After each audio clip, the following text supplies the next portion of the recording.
Please, sir, just one night." The old woman's voice cracked as she clutched the hand of a frail boy beside her. Rain dripped from the awning, pooling at their feet. The restaurant owner stared at them, torn between rules and compassion. Around them, people muttered, urging him to turn them away. But something in their silence cut deeper than any word.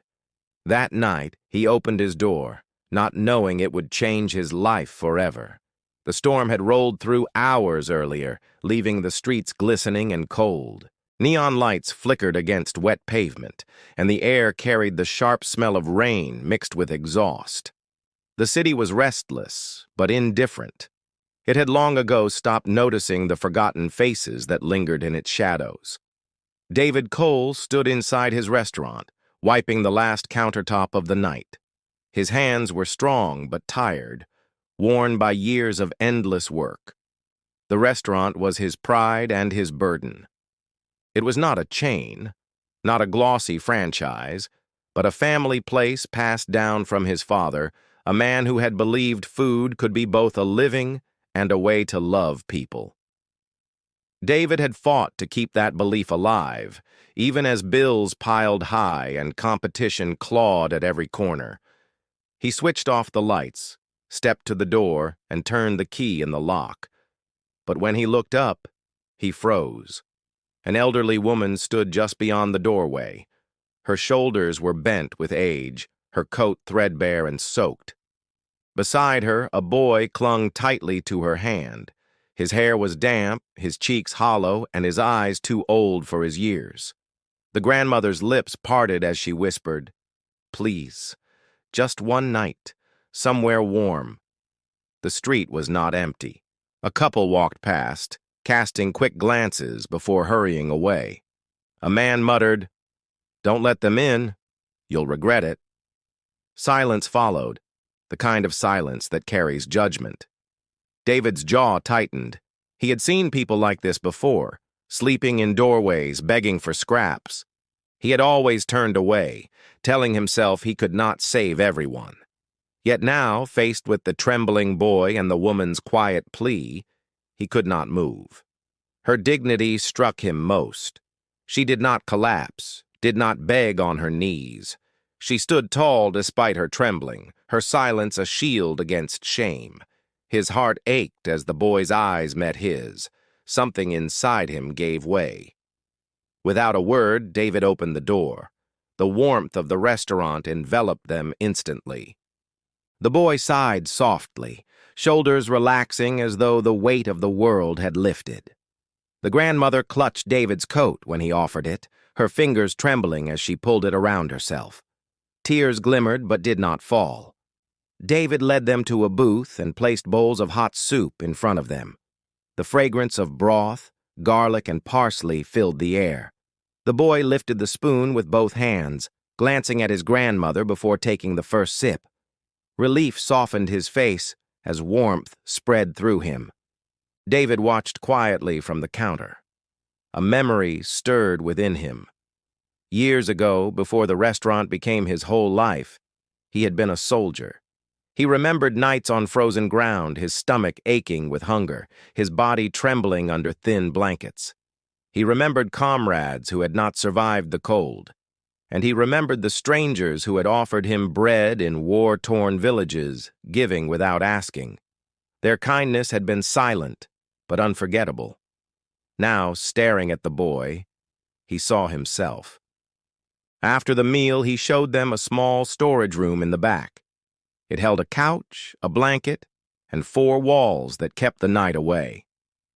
It was not much, but when the boy curled into the blanket and drifted to sleep, his grandmother's tears finally fell. She brushed his hair gently, whispering words of comfort.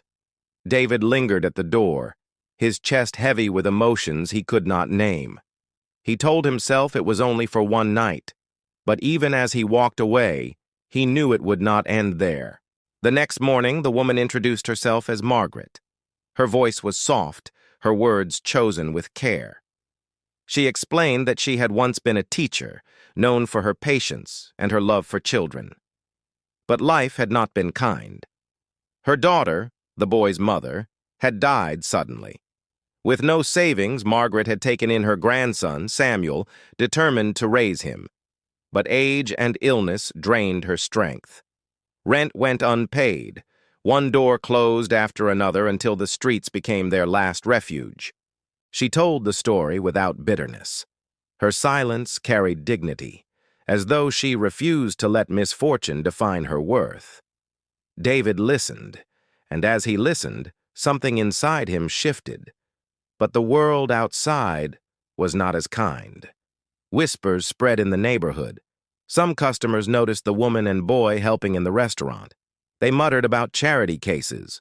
One supplier sneered, "You'll lose business if people think your place is a shelter." Even one of David's partners warned him, "Compassion doesn't pay the bills, be careful." David said nothing. His silence became his answer.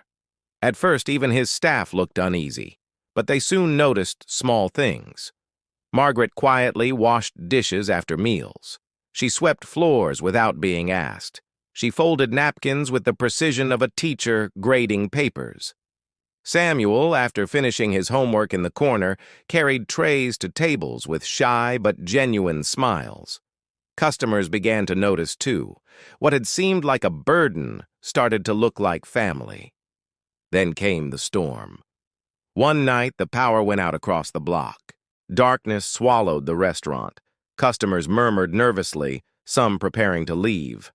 Panic flickered in David's chest. Losing even one night of business could mean disaster. But Margaret moved calmly, lighting candles on each table. Her voice was steady as she reassured frightened guests. Samuel hummed a lullaby his mother once sang, and slowly the room grew still.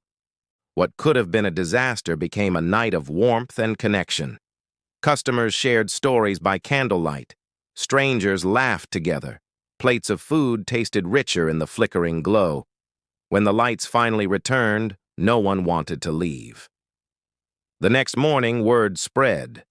People came, not just for food, but for the experience of something rare: humanity. Business grew. David realized a truth he had long forgotten. Sometimes, what the world calls a burden is actually a blessing. Weeks turned into months. Margaret and Samuel became part of the restaurant's heartbeat. Samuel grew healthier, his cheeks round, his laughter filling the space. Margaret's eyes regained a spark long dimmed. But it was not only their lives that changed. David changed too. For years, he had lived only for survival and success. Now he lived for meaning. One evening, as the restaurant buzzed with conversation, a regular customer raised a glass. "To Margaret and Samuel," he said, "for reminding us that family is not only blood, it is kindness shared." Applause filled the room. Margaret bowed her head, tears slipping down her cheeks. Samuel smiled shyly, clutching David's hand.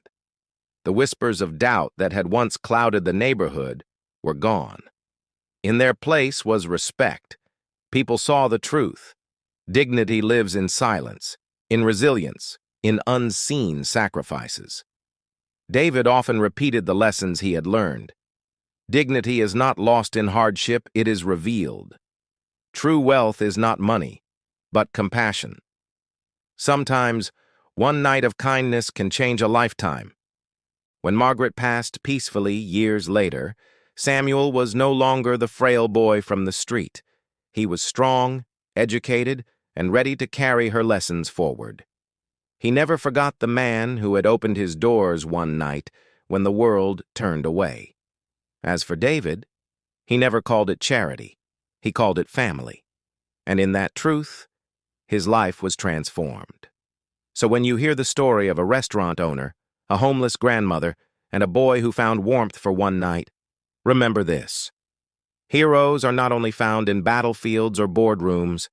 Sometimes they are found in small acts of compassion, in silent strength, and in choices made when no one else dares to act. And to you, watching now, this story belongs to you too. If it moved you, share it. If it inspired you, hold it close. Because somewhere tonight, someone waits in silence, not for judgment, but for dignity. And sometimes all it takes is one open door,